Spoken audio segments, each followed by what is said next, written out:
السلام علیکم ورحمۃ اللہ وبرکاتہ۔ محترم ناظرین، ہر زمانے میں کچھ ایسے بدمعاش اور شریر قسم کے لوگ رہے ہیں جو علماء کرام کے درمیان اختلاف کروانے کے چکر میں رہتے ہیں۔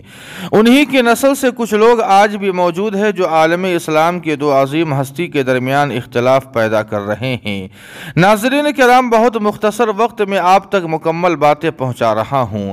دراصل کچھ دنوں پہلے میرا جسم میری مرضی والی گینگ سے تعلق رکھنے والی ایک خاتون نے میڈیا کے سامنے یہ بیان دیا تھا کہ میرا تو دل چاہتا ہے کہ عمران خان میرے بیڈ روم میں آ جائے اور میری شادی شدہ ماں چاہتی ہے کہ عمران خان سے شادی کر لے۔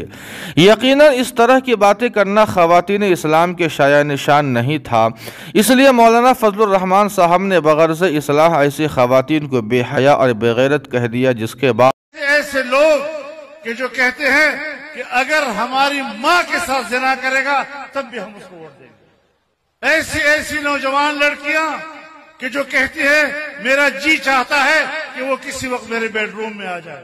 مبلغ اسلام مولانا طارق جمیل صاحب کا ایک ٹویٹ آتا ہے جس میں فرماتے ہیں کہ ایک عالم دین کے لیے جو علماء اور لوگوں کا مقتدی بھی ہو، اسلامی اور شرعی تعلیمات کے منافی الفاظ کا استعمال کرنا بہت ہی نامناسب ہے۔ آپ کو بتلا دیں کہ مبلغ اسلام کی اسی ٹویٹ کو لے کر دو جماعتیں بن گئی ہیں۔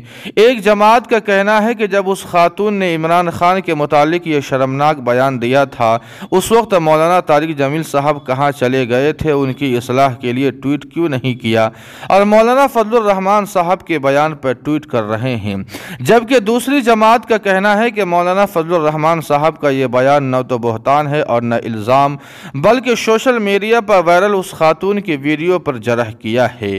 ناظرین کرام، آپ کو بتلا دیں کہ ہمارے لیے دونوں حضرات قابل احترام اور قابل اقتداء ہے، اس لیے کسی بھی عالم دین پر الزام لگانے سے پرہیز کرنا چاہیے۔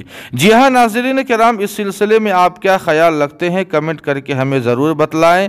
ویڈیو کو لائک اور شیئر کر دیں اور قاسمی جی کے کو سبسکرائب کرنا نہ بھولیں۔ والسلام علیکم ورحمۃ اللہ۔